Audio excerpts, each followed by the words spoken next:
Gold D. Roger, the Pirate King. Before he was executed, he announced to the crowd that he had left all his treasure at a certain place, causing the world to enter the Great Age of Pirates. 11 years later, the Red Hair Pirates came to a small port village named Fuchsia Village. After a year of them being there, a young boy named Monkey D. Luffy came to their ship to prove he was tough enough to join them by stabbing his face under his left eye. The pirates and Luffy then went to the bar, where the pirates toasted to Luffy's craziness as they ate and drank. Luffy tried to convince the captain, red-haired Shanks, to let him join the crew, but Shanks gently refused due to Luffy being too young. Suddenly, a group of mountain bandits entered the bar and demanded alcohol. Shanks offered Higuma the last bottle. Higuma responded by breaking it over Shanks' head. Shanks simply responded by apologizing. Afterwards, the Red Hair Pirates just laughed, but Luffy was angry at Shanks for not standing up for himself. Then Luffy eats the Gomu Gomu no Mi in the chest. The Red Hair Pirates then realized that the devil fruit they had stolen, the Gomu Gomu no Mi, was no longer in its chest. Shanks revealed that Luffy's body was now made of rubber due to eating the devil fruit, and he would be unable to swim for the rest of his life. Sometime later, the Red Hair Pirates had gone off on another voyage.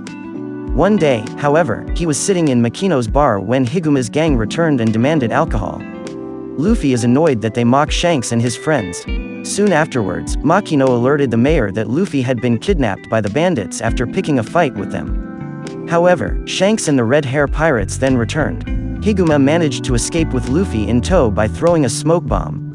Higuma took Luffy out to sea and kicked him off the boat to drown him, and as Luffy struggled to stay afloat, a sea king known as Lord of the Coast came to eat Higuma. It then moved to eat Luffy, but Shanks arrived in the nick of time to save Luffy and scare the beast away. Shanks was glad Luffy was okay, but Luffy was saddened that he had lost his arm in the process of saving him. Red Hair Pirates were preparing to leave Fuchsia Village for good. Shanks gave him his straw hat and told him to return it once he has surpassed him. 10 years later, Luffy set sail on his own in a small rowboat. Luffy plotted to recruit at least 10 crewmates, make a Jolly Roger, and become the Pirate King. However, he quickly ran into trouble as his boat was pulled into a whirlpool with no way of escaping. Kobe found a barrel that had washed ashore and rolled it to the wine cellar, and 3 of his crewmates, thinking the barrel had alcohol in it, decided to open it and drink in secret. To their shock, however, Luffy burst out of the barrel, having taken a nap inside it. Alvida and her crew came to confront Luffy and Kobe. Luffy then hit Alvida and told her crew to get Kobe a boat, to which they quickly complied. Thanks to Kobe's navigation skills, the duo were able to reach Shell's town, where the marine base holding Zoro was stationed. Luffy and Kobe then walked up to the marine base, and they found Zoro tied to a crucifix in the parade ground behind the outer wall. Luffy went into the parade ground to recruit Zoro. Zoro refused to become a pirate as he had his own agenda. Luffy returned to Shell's town. Helmeppo then came walking into town and he stated that Zoro would be executed in 3 days. Luffy punched him to the ground. Luffy went back to Zoro, who once again refused to join his pirate crew. Luffy decided to retrieve Zoro's swords and give them back if he joined him. Luffy captured Helmeppo and took him inside the base to find out where Zoro's swords were. Luffy made his way into Helmeppo's room and saw 3 swords. Morgan and his troops then stormed the parade ground and held Zoro and Kobe at gunpoint.